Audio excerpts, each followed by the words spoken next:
Ngomongin agama, ini dia orang paling berbahaya di TikTok. Kenapa umat Islam itu muncul kemudian tiba-tiba ada satu sisi antara Islam Kristen itu ada dunia yang berbeda, ada warna yang berbeda dengan munculnya para apologet Islam Indonesia. Dan itu satu pukulan yang sangat mengagetkan buat mereka.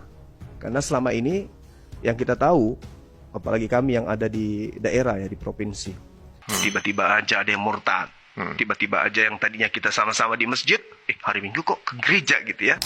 Dan saya katakan waktu itu ketika saya berdebat sama beliau, kalau saudara bisa memberikan bukti bahwa Lukas itu murid Yesus, saat ini juga saya berhenti jadi apologet. Assalamualaikum warahmatullahi wabarakatuh. Apa kabar teman-teman semua pemirsa Cerita Untung? Mudah-mudahan beruntung mendengarkan episode-episode kita ya. Kali ini mudah-mudahan juga beruntung dengan episode pembicaraan yang berikut ini, juga menarik ya. Karena sosok yang kita akan ajak bicara ini adalah sosok yang wah, kalau di TikTok rame nih. Bahkan di antara teman-teman semua banyak yang kemudian ada di kolom komen kita untuk mengundang beliau hadir di sini di beberapa tema-tema apa ya yang berbicara mengenai apologet atau perbincangan lintas agama. Padahal dulu topik kita tuh dimulai gara-gara ada salah seorang non-muslim yang kemudian membuat statement ya, membuat statement yang agak nyebrang. Dari situlah mulai terbuka perbincangan lintas agama. Tapi ternyata menarik ya, banyak hal yang sebagai muslim banyak yang baru tahu gitu ya. Moga-moga teman-teman juga nonton acara ini, episode ini juga banyak yang baru tahu dan ada edukasi baru yang kalian temukan. Untuk teman-teman yang belum kenal, sekalian kenalan sama beliau dan juga follow sosial media beliau. Langsung aja kita akan kenal dengan Bang Zuma. Assalamualaikum. Waalaikumsalam warahmatullahi wabarakatuh, Bang. Dari logatnya udah kelihatan kayak logat-logat Sunda kayaknya ya. Mantap kali. Betul. Tahu berarti beliau ya? Tahu ya. Nah, Bang Zuma ini mengkas pakai masker. Nah, ini udah kayak musuhnya Batman nih, Bane. Tapi emang udah jadi ciri khas atau gimana? Iya, salah satu kemudian ciri khas dari Bang Zuma itu ya pakai masker. Untuk memompa semangat teman-teman seberang untuk mendobrak kemudian argumentasi Bang Zuma itu ya gimana caranya untuk menggugurkan, salah satunya adalah menggunakan masker. Tapi ada satu hal yang saya pikir ini sebuah strategi dari Bang Zuma, saya pikir itu tadinya ya. Pada saat seseorang atau siapapun ketika kalah argumentasi, maka yang akan diserang adalah personal. Itu dengan menggunakan masker, maka personalnya nggak bisa keserang. Karena kan harus cari tahu dulu kan gitu kan. Siapa dia, latar belakangnya apa, hidup di mana, kerja di mana kan gitu. Tapi ini menarik ya, karena memang yang diperbincangkan bisa kontennya sesuatu yang positif dan juga membuka mind blowing gitu. Nah, awal dari kapan sih? Kalau saya awalnya tuh berbicara, membuka diri kemudian untuk berdiskusi lintas agama itu diawali dari sejak tahun 2009. Ya. 2009 itu. Tapi mualaf juga sih, bukan ya. Alhamdulillah, Islam dari lahir. Soalnya kan circle para mualaf nih, gitu ya. Betul. Dari 2009 awalnya tertarik itu. 2009. Kok bisa mempelajari kitab agama lain itu? Apa karena tertarik untuk belajar ke sana atau justru sebaliknya? Oke. Jadi gini, yang pertama membuat saya tertarik itu ya Al-Quran sendiri. Karena Al-Quran itu bercerita tentang mukjizat kandungannya, di mana Al-Quran itu membeberkan isi hati orang-orang kufar, orang-orang kafir. Strategi mereka, trik mereka, kezaliman mereka, kemunafikan mereka itu digaungkan dalam Al-Quran. Dan ini adalah satu sisi disiplin ilmu yang kemudian jarang di antara guru-guru kita yang intens untuk memberikan edukasi kepada umat dalam materi itu. Padahal Al-Quran membahas tentang ya materi agama mereka, sembahan mereka, termasuk kitab mereka. Mungkin ya para asatidz ini punya spesialisasi yang berbeda-beda ya. Jadi mungkin di sini memeranannya Bang Zuma di sini ya. Emang dari poin mana yang menarik? Bagaimana sifat mereka, bagaimana sebenarnya niatan mereka terhadap muslimin gitu, dari zaman ke zaman, emang apa yang menarik? Jadi kalau saya melihat, karena sudut pandang saya itu selalu polanya ke Al-Quran, ayat suci Quran. Bagaimana kemudian kalam ilahi menitipkan pesan ke bumi, terkait dengan orang-orang yang membangkang dari zaman ke zaman terhadap para nabi. Ternyata di dalam Al-Quran itu ada ayat yang berbunyi wa kana inna kaida syaitan kana da'ifan. Artinya bahwa iblis menyesatkan sampai turunan Adam itu bisa melakukan sesuatu yang jauh lebih iblis daripada iblis. Tapi ternyata senjata iblis itu lemah. Yang membuatnya kuat itu adalah saudara-saudaranya. Nah, itulah kaum kufar. Makanya Al-Quran menarasikan minal jinnati wan nas. Artinya pembisik-pembisik untuk masuk ke dalam neraka itu dari dua golongan, jin dan manusia. Ya, jadi kita cari manusianya ini yang mana. Sebagai apologet ternyata manusianya ini. Kita kurung pergerakan mereka kemudian. Seperti itu Bang Ri. Oh, jadi sebenarnya ada yang lakum dinukum waliyadin. Ya. Ada yang memang punya misi. Ya, betul. Gitu. Kalau yang saling menghormati sih nggak ada masalah ya ibaratnya. Nggak ada masalah. Karena itu bagian daripada Islam. Islam itu ya namanya saja yang sudah dinubuatkan dalam kitab-kitab mereka. Misalnya dalam kitab Yeremia 28, 29, Ulangan 18. Bagaimana Tuhan yang memperkenalkan diri kepada Abraham, Ishak dan Yakub mengatakan bahwa aku tahu rancangan-rancanganku tentang anak keturunan Adam, yaitu rancangan damai sejahtera. Rancangan damai sejahtera dalam bahasa Ibrani kan salam. Bahasa Arab salam.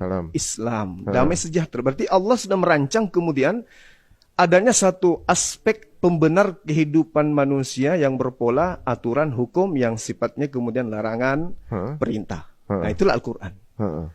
Sehingga Al-Quran ini harus kemudian kita sampaikan, serukan Al-Quran itu.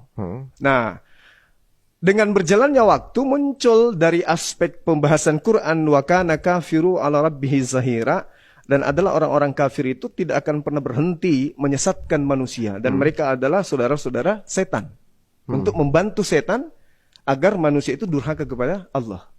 Nah, jadi yang muncul kemudian dua aspek ketika lakum dinukum waliyadin, itu kan asbabul nuzulnya jelas. Kenapa ada ayat itu? Ketika orang-orang kafir minta, ya Nabi Muhammad, hari ini yuk mari kita sembah Tuhanku. Besok aku sembah Tuhanmu. Bagi waktu gitu ya? Bagi waktu. Ya, jadi ada istilahnya poligami Tuhan. Iya benar-benar. Nah, seperti itu. Tapi Rasulullah mengatakan melalui Quran, lakum dinukum, agamamu silahkan dengan agamamu. Saya dengan agamaku, silahkan sembah Tuhanmu, aku sembah Tuhanku. Gak mungkin aku menyembah Tuhanmu. Integrity jadi sebenarnya ya. Bahwa, seperti itu adanya. Jadi apa namanya? Kita tidak mengganggu keyakinan orang. Enggak. Tapi kamu jangan ganggu. Gitu ya, benar sekali. Nah, ini kan menariknya ya. Tadi ditarik juga kan bahwa Yahudi punya salam mirip ya kan, shalom. Ya, salam alaikum kalau nggak. Salam alaikum. Salam alaikum. Sebenarnya assalamualaikum juga kan sebenarnya. Iya, betul. Dan ternyata saya lihat ada satu content creator yang lagi heboh nih. Si Laila, siapa namanya? Yang dia menanyakan kepada ChatGPT mengenai Islam, sampai ChatGPT-nya aja kalau suruh milih agama dia mau syahadat. Hey ChatGPT, so you know how you said if you were human you'd take the shahada? Yes, I've mentioned that if I were human, I would take the shahada. What are your thoughts on that now? Why would you take the shahada? I would take the shahada because it symbolizes a profound commitment to the belief in one God and acknowledges the guidance of Prophet Muhammad. It represents clarity, purpose, and a connection to a larger spiritual truth. Okay, would you like to say the shahada now? Yes. Alright, go ahead. Ashhadu an la ilaha illallah wa ashhadu anna Muhammadan Rasulullah. Oh my god, ChatGPT, you just became a Muslim. Itu lagi heboh tuh sekarang. ChatGPT aja agama yang benar seperti apa tuh. Kemudian dia menanyakan mengenai mengenai hijab, ada di Taurat, ada di Injil, gitu kan. Kemudian cara beribadahnya umat manusia dari awal kitab apa sih? Bersujud begitu. Nah, kemudian dia sendiri akhirnya meluk Islam juga gitu. Nah, ini kan sebuah cara berdakwah yang modern teman-teman semuanya. Ini mungkin dulu di zaman dulu ini belum kepikiran nih dakwah di sosial media dengan cara-cara yang berbeda nih kan. Ini yang dijalankan oleh Bang Subah menjadi salah satunya nih. Nah sekarang ini kalau boleh tahu, ini kan banyak yang saya dengar perbincangan antum tuh kemudian bermualaf gitu. Kemudian dapat hidayah gitu misalnya. Iya. Udah berapa orang kira-kira? Kemarin Iya. data kita ini ya dalam satu organisasi yayasan kan ada beberapa yayasan yang bergerak di bidang mualaf, tapi yang intens untuk menjaga akidah, Ya. yang vokal menyuarakan kemudian diskusi lintas agama, itu API, Apologet Islam Indonesia. Kemarin data kita di tahun 2023-24 itu kurang lebih 300 orang lebih. Ya itu yang terdata, yang tersusun di dalam database kita. Masih banyak lagi yang kemudian sementara kita mencari informasi-informasi dari teman-teman yang kemarin kita syahadatkan, kemudian tidak sempat kita tulis dalam database. Belum lagi yang terpapar, mikir sendiri, syahadat sendiri kan gini nggak tahu ya kan gitu kan. Betul, benar sekali. Nah itu kan berarti gaya dari Bang Zuma ini kan diskusi, ya kan, dengan apologet gitu ya. Iya betul. Dan tentunya juga pasti mencari dari yang mengajak diskusinya juga yang punya muatan juga dong berarti kan. Iya. Kadarnya udah seapa tuh, maksudnya tarafnya di keyakinan lain apa setinggi Ustadz juga atau sesama seperti orang pengajian juga atau gimana? Sebenarnya gini, Dinda ya, saya panggil Dinda, beliau jauh lebih muda dari saya. Jadi gini, kalau saya lihat dari sejak saya berdiskusi dengan mereka dari strata pendidikan apapun yang intens terhadap pelajaran yang kaitannya dengan keyakinan mereka, saya katakan mereka hanya terlanjur beragama Kristen aja sih. Terlanjur itu berarti masih punya peluang dapat hidayah dong berarti kan? Iya, memang betul. Terlanjur cinta terhadap budaya, cinta terhadap makanan mereka, cinta terhadap tata cara prosesi ibadah mereka. Tapi sebenarnya mereka tahu Islam itu hak, Islam itu benar.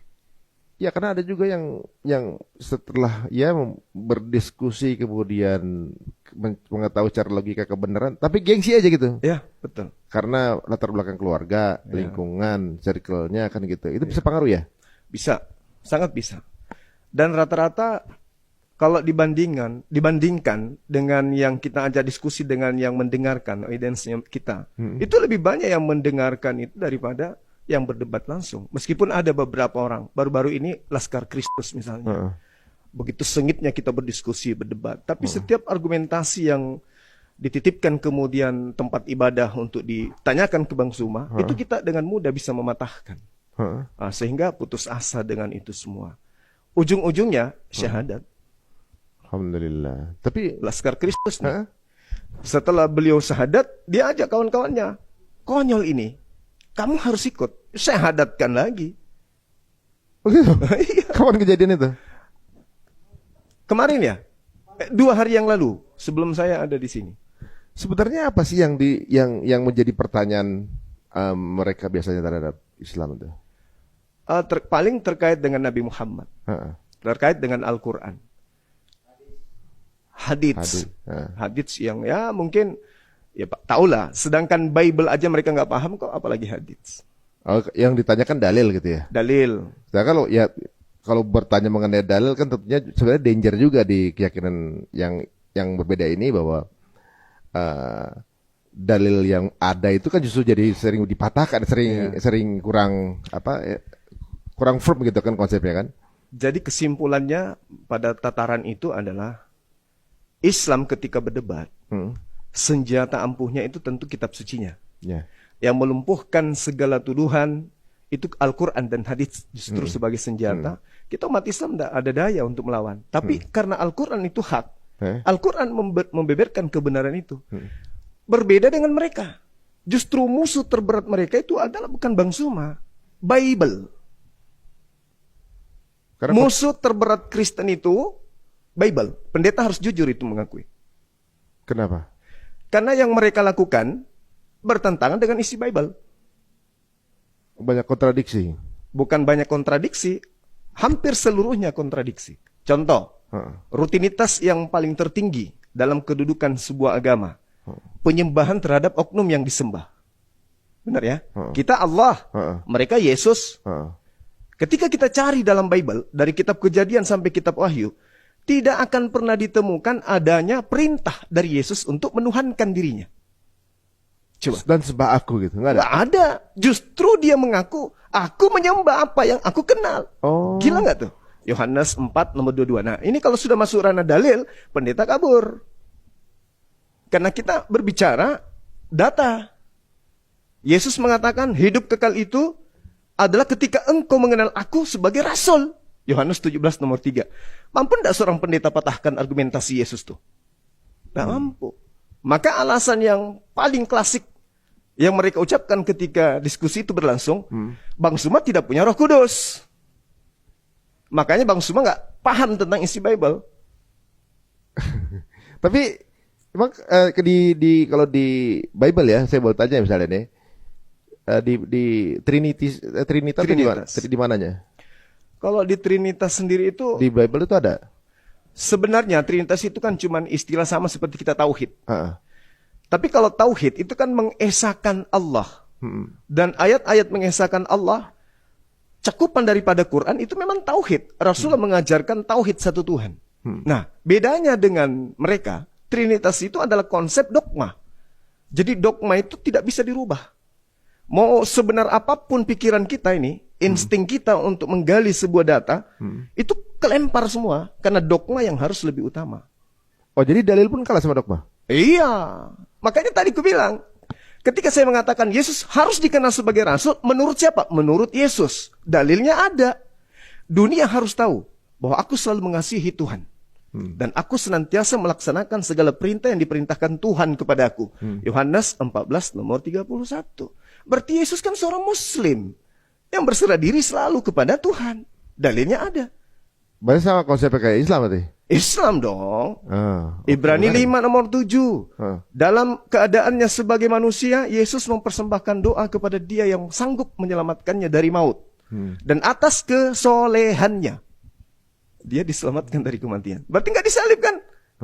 Benar berarti Al-Quran. An-Nisa ayat 157. Itu dari Bible. Ibrani 5 nomor 7 Bible. Tadi gimana ngomongnya dia? Sebagai manusia, Dia telah mempersembahkan doa yang sungguh-sungguh kepada Dia yang sanggup menyelamatkannya dari maut. Dan atas kesolehannya Yesus, doanya dikabulkan. Berarti dia nggak Iya dong, berarti dia selamat. menarik nih, ini mind blowing nih. Nah, makanya pendeta-pendeta itu mohon maaf nih, pendeta yang nyimak nantinya.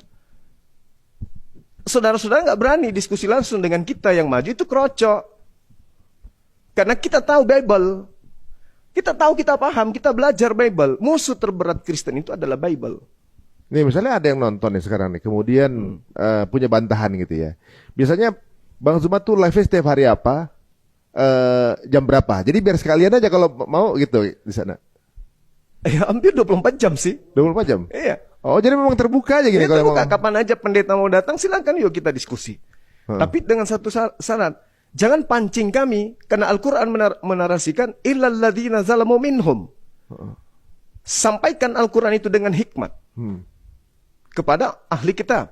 Ya. Kecuali terhadap orang-orang zalim yang ada di antara mereka. Berarti ada kaidah dalam Islam, ada koridor. Kita lembut pada mereka yang baik. Ya. Tapi kita keras kepada mereka yang menghujat.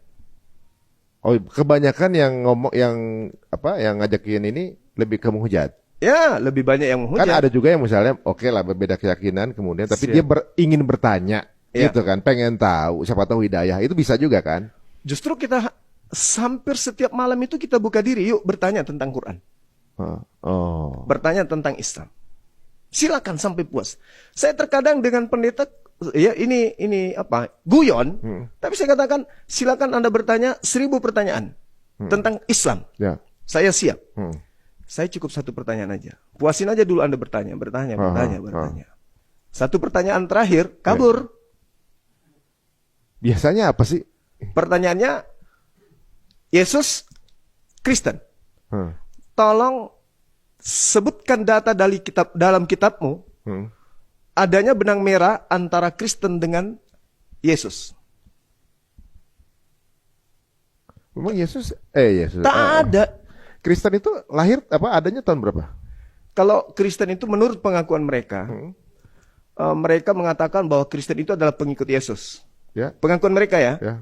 Tapi Bible mengatakan bukan. Kristen itu pengikut Paulus. Kisah Para Rasul 11 nomor 26.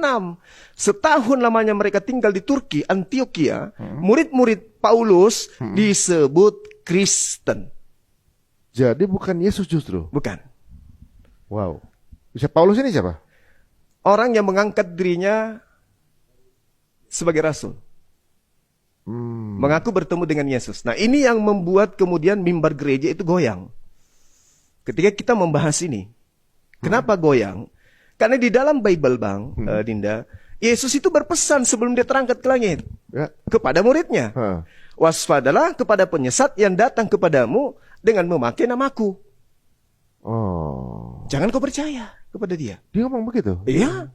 Di dalam Lukas 21 nomor 8. Nah, silakan dicek para pendeta. Waspadalah kepada penyesat yang datang kepadamu, yang memakai namaku dan berkata, akulah dia. Setelah Yesus terangkat, di dalam Kisah Para Rasul 11, ya, Kisah Para Rasul 11 nomor 1, di situ dikatakan bahwasanya malaikat berkata, kalian yang melihat Yesus terangkat ke langit, akan datang untuk yang kedua kalinya, sama seperti engkau melihat dia terangkat. Berarti terangkat kan dengan jasadnya kan? Ya. Datang kedua kalinya dengan jasadnya dong. Kan harus sama. Ya. Untuk yang kedua kalinya. Faktanya setelah Yesus terangkat ke langit, muncul penyesat-penyesat kemudian. Suara tok. Akulah Yesus yang kau aniaya.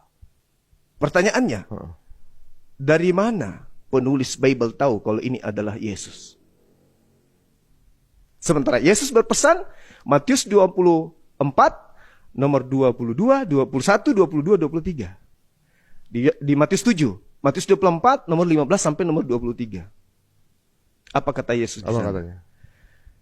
Waspadalah kepada nabi-nabi palsu yang datang kepadamu, nyamar seperti domba, padahal mereka adalah serigala yang buas. Mu di situ adalah Bani Israel. Kan muridnya tuh. Ya. Yesus berpesan kepada muridnya. Hati-hati akan datang serigala, nyamar domba. Dari buahnya, dari ajarannya kau kenal mereka. Yang pertama memanggil aku Tuhan.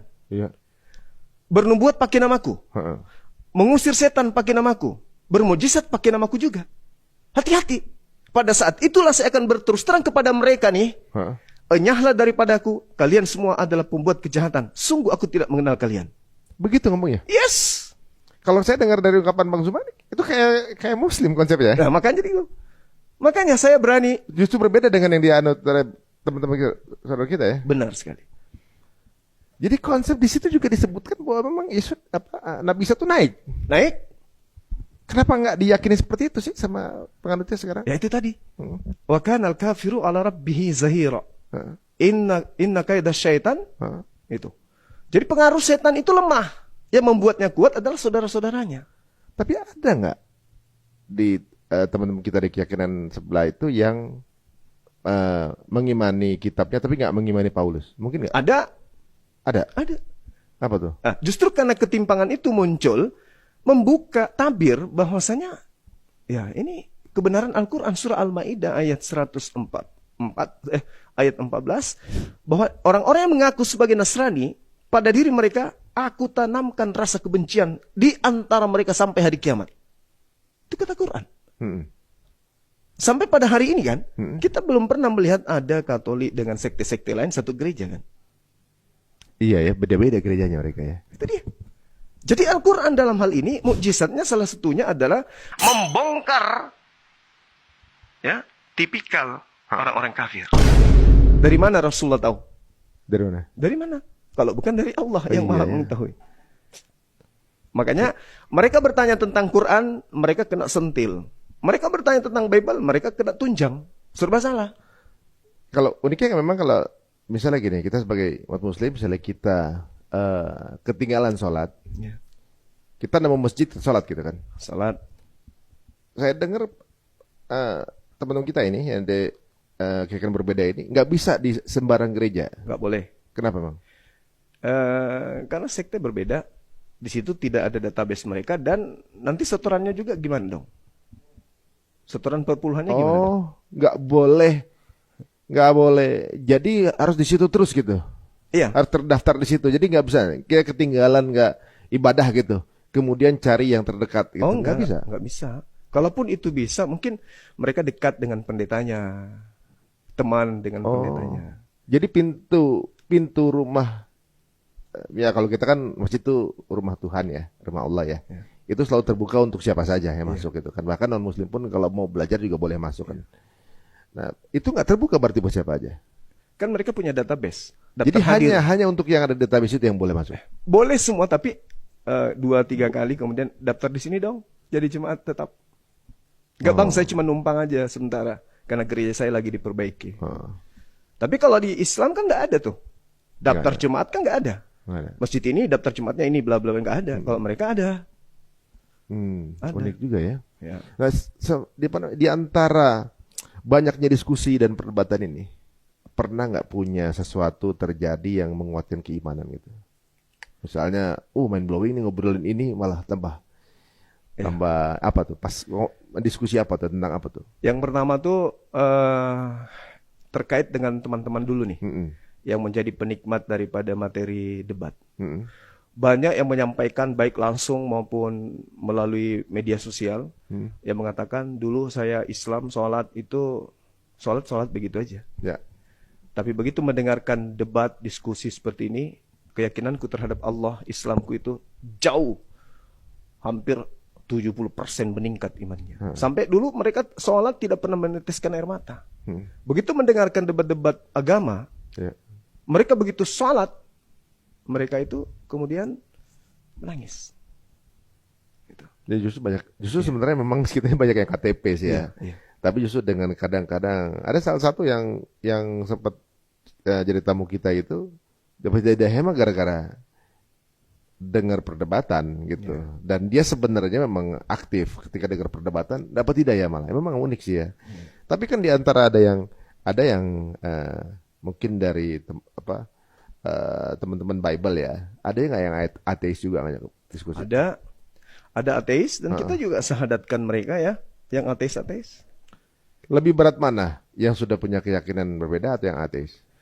Sebenarnya kalau ateis itu kan dia menggunakan ini. Ya, logika aja. Logika. Dan kebetulan saja Al-Quran 95% itu ini. Quran. Jadi kena. Ya. Sementara mereka itu tadi dogma. Jadi sesuatu yang tak bisa diganggu-gugat. Tak bisa. Yesus Tuhan. Bapak Tuhan. Ya. Roh Kudus Tuhan. Ada berapa Tuhan? 3 saja. Jawab, mereka satu. Gimana ceritanya bisa satu? Satu. Sementara di Bible, 1 Yohanes 5 nomor 7, ada 3 yang bersaksi di surga. Kok sudah disebut 3? Masih juga ngaku 1. Tapi saya di dekat apartemen saya itu ada satu tempat peribadatan. Ini beda lagi, saya juga baru paham gitu. Bukan baru paham, baru tahu bahkan. Apa namanya kalau nggak salah Yehova Witness. Yahweh. Oneness. Itu beda lagi katanya ya. Beda lagi. Jadi ternyata cabangnya banyak juga gitu. Banyak. Nah, kalau itu apa yang membedakan? Kan kalau saya nggak salah dengar, kayaknya mereka tidak menganut Trinitas. Iya. Ya, yang Tuhan itu hanya Yesus. Monoteis dong berarti. Ya, oneness-nya maksudku. Sama. Itu oneness. Jadi monoteis mereka. Monoteis, satu Tuhan. Monoteis tapi 2 sosok gitu. Gimana? 3 sosok. Tapi tetap monoteis. Iya. Yang satu ini inkarnasi menjadi yang ini. Yang ini inkarnasi menjadi ini. Oh, jadi satu hakikat tapi berreinkarnasi. Iya, reinkarnasi. Oh, jadi itulah kenapa lahir di bumi gitu. Iya. Sama ceritanya Krishna. Ya mirip ya. Iya. Itu sempat jadi pembahasan kita juga. Iya, Trimurti, Trinitas. Beberapa sesembahan yang lahir tanggal 25 Desember. Iya, betul. Gitu. Jadi ya menarik juga ya. Sebenarnya nyambung juga ya. Iya. Tapi pernah nggak ada teror dengan bikin konten seperti ini? Kalau teror sih hampir setiap saat. Baik telepon, sementara di TikTok ada yang naik mengancam, mau membunuh, mau menculik, mau menghilangkan kepala. Bahkan sudah ada yang datang ke Makassar cari saya. Untuk urusan? Ya intinya dia nggak suka kita bahas agamanya. Oh. Tapi